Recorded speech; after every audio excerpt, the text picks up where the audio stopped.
எல்லாருக்கும் வணக்கங்க. இன்னைக்கு நம்ம என்ன பார்க்க போறோம்னா புடலங்காய் வறுவல் பார்க்க போறோம். நிறைய குட்டீஸ்க்கு புடலங்காய்னாலே பிடிக்காது. பட் இன்னைக்கு நான் பண்றது எல்லா குட்டீஸ்க்கும் பிடிச்ச மாதிரி பண்றேன். எப்படின்னு பார்க்கலாம் வாங்க. நம்ம இந்த புடலங்காயை குட்டி குட்டியா நறுக்கி எடுத்து வச்சிருக்கோம். இதை இப்போ எண்ணெயில் போட்டு பொரிச்சு எடுக்க போறோம். அடுப்பில் வடைச்சட்டி வச்சு காஞ்சிட்டு இருக்கு.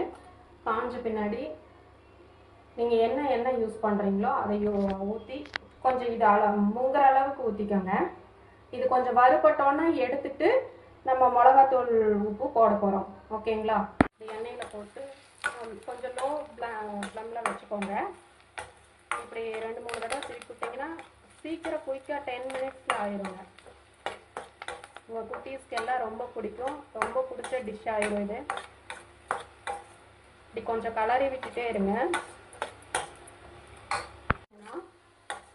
நல்லா வறுபட்டு இருக்குதுங்க. வறுபட்ட பின்னாடி இதில் இருக்கிற அதிகமாக இருக்கிற எண்ணெயெல்லாம் கொஞ்சம் நம்ம வடித்து எடுக்க போகிறப்போ பாருங்கள், நல்லா பொரிஞ்சு வந்துருச்சு. ஒரு 3 or 5 மினிட்ஸ்லேயே இது நல்லா பொரிஞ்சிருங்க. தெரியுதா உங்களுக்கு? நல்லா பொரிஞ்சு வந்துருச்சுங்க. அதிகப்படியாக இருந்த எண்ணெயெல்லாம் வடித்து எடுத்துட்டோம். இப்போ இதுக்கு உப்பும் மிளகாத்தூளும் சேர்க்க போகிறோம்.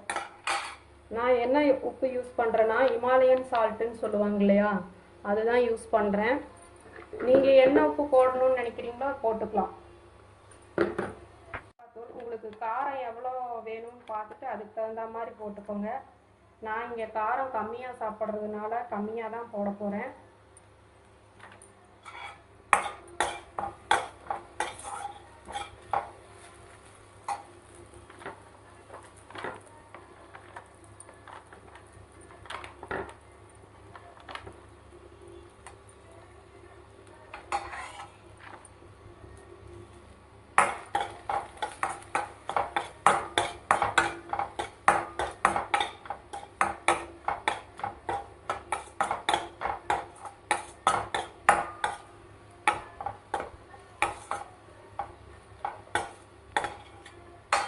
வறுவல் ரெடி ஆயிடுச்சு. எவ்வளோ சூப்பராக இருக்குன்னு பாருங்கள். வெரைட்டி ரைஸோடு சாப்பிட்றதுக்கு சூப்பராக இருக்கும். உங்கள் குழந்தைங்களுக்கும் பண்ணி கொடுங்க. எப்படி இருக்குன்னு கமெண்டில் சொல்லுங்கள். ட்ரை பண்ணி பாருங்கள்.